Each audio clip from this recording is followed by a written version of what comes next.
لبیک لبیک لبیک محمد صلی اللہ لبیک لبیک لبیک محمد السلام علیکم ورحمۃ اللہ وبرکاتہ۔ میرے پیارے آقا صلی اللہ علیہ وسلم کے پیارے دیوانوں، کیا خوب فرمایا تھا سیدی اعلیٰ حضرت عظیم البرکت نے، دن لہو میں کھونا تجھے، شب صبح تک سونا تجھے، دن لہو میں کھونا تجھے، شب صبح تک سونا تجھے، شرم نبی خوف خدا یہ بھی نہیں وہ بھی نہیں، اور رزق خدا کھایا کیا۔ آج میرا آپ کا حال یہی ہے نا کہ رزق خدا کھایا کیا، فرمان حق ٹالا کیا، شکر کرم ترس سزا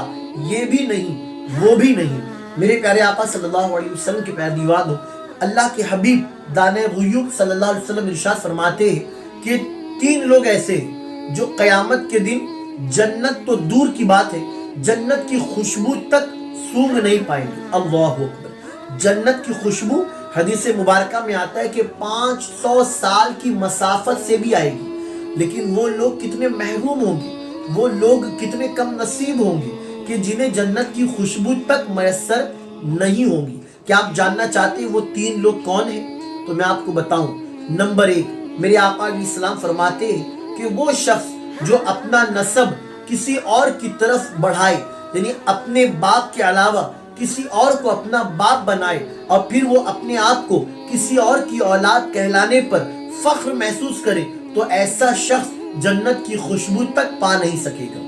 آج کے دور میں بہت سے لوگ آپ نے دیکھا ہوگا کہ وہ اپنا سرنیم خود ہی چینج کرتے ہیں، خود ہی اپنا سرنیم بدلتے ہیں، اور اس پر انہیں اچھا محسوس ہوتا ہے کہ اگر اپنے نام سے پہلے خان لگا دیا یا سید لگا دیا یا شیخ لگا دیا، انہیں معلوم ہے کہ میں ایسا نہیں ہوں، لیکن انہوں نے خود سے اپنا سرنیم بنایا۔ تو یاد رہے کہ جس نے اپنے آپ کو کسی اور کی طرف منسوب کیا کہ میں فلاں کا بیٹا، یعنی اس نے آپ کو جھوٹا سید بنایا، جھوٹا شیخ یا جھوٹا خان بنایا۔ تو یاد رہے میرے آقا علیہ السلام ایک حدیث مبارکہ میں فرماتے ہیں کہ اللہ اس شخص کی نہ فرض قبول فرماتا ہے نہ نفل قبول فرماتا ہے۔ اللہ اکبر۔ ایسے شخص کی نہ کوئی فرض عبادت قبول ہوتی ہے نہ کوئی نوافل عبادت قبول ہوتی ہے، ایسے شخص کی دعا بھی قبول نہیں ہوتی۔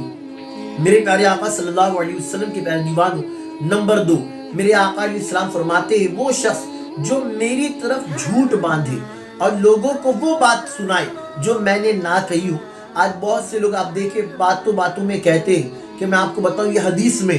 حالانکہ انہوں نے کبھی آج تک کسی کتاب کا مطالعہ نہیں کیا، نہ انہوں نے کسی معتبر عالم دین سے سنا، لیکن وہ اپنے من سے لگا کے کہہ دیتے ہیں کہ ہاں حدیث میں تو یہ لکھا ہے۔ کیوں؟ تاکہ وہ اپنی بات لوگوں سے منا سکے۔ تو اپنی بات منوانے کے لیے نہ جانے بہت سے لوگ آپ نے دیکھا ہوگا کہ وہ بات میں کہہ دیتے کہ یہ حدیث میں ہے، یہ قرآن میں ہے، اور یاد رہے کہ انہیں اس کا خود علم نہیں ہوتا کہ یہ حدیث شریف میں ہے بھی کہ نہیں ہے۔ تو یاد رہے کہ ایسا شخص جھوٹا ہے، اور میرے آقا علیہ السلام فرماتے ہیں کہ وہ شخص اپنا ٹھکانہ جہنم میں بناتا ہے جو میری طرف وہ بات منسوب کرے جو میں نے نہ کہی ہو۔ اللہ اکبر۔ تو جب تک ہمیں پکا معلوم نہ ہو کہ یہ حدیث مبارکہ ہے یا نہیں، تو ہمیں اس وقت تک کسی بھی بات کو حدیث کہہ کے لوگوں میں پیش کرنا نہیں چاہیے۔ میرے پیارے آقا صلی اللہ علیہ وسلم کے پیارے دیوانوں، نمبر 3، میرے آقا علیہ السلام فرماتے ہیں کہ جو لوگوں میں جھوٹا خواب بیان کرے۔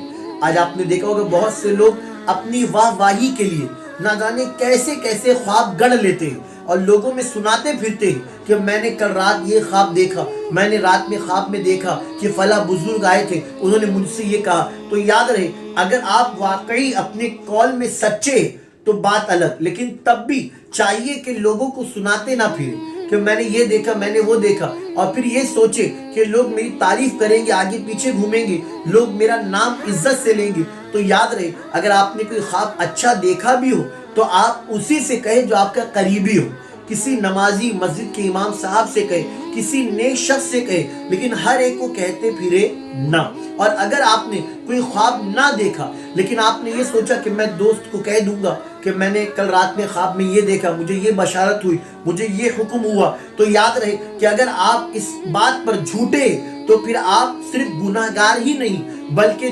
قیامت کے دن جنت کی خوشبو سے بھی محروم رہ سکتے ہیں۔ اور میرے آقا علیہ السلام نے فرمایا کہ جو جھوٹا خواب لوگوں میں بیان کرے قیامت کے دن وہ جنت کی خوشبو بھی پا نہیں سکے گا۔ میرے پیارے آقا صلی اللہ علیہ وسلم کے پیارے دیوان ہو، اور بات ایک میں یہ بھی کہنا چاہوں گا کہ بہت سے لوگوں کو خواب نظر آتا ہے تو وہ روزانہ لوگوں کو بتاتے پھرتے ہیں کہ آج میں نے یہ دیکھا، آج میں نے یہ دیکھا۔ تو یاد رہے کہ زیادہ تر خوابوں پہ آپ توجہ نہ دیں، بلکہ آپ حقیقت کی زندگی میں جیے۔ ہاں اگر آپ کو کبھی خواب کوئی ڈراؤنا نظر آئے، کوئی ڈر والا، خوف والا، تو آپ صبح اٹھ کر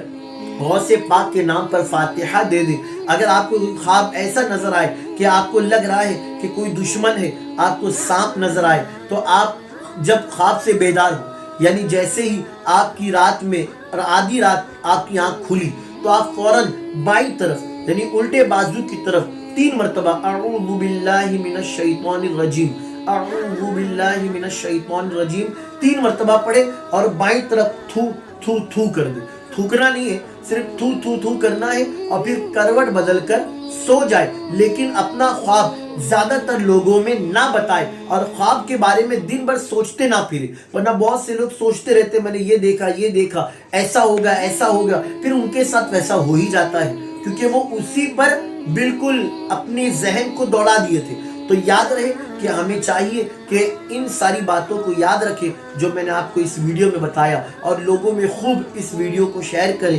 لائک کریں، کمنٹس باکس میں اپنے تاثرات ضرور دیں۔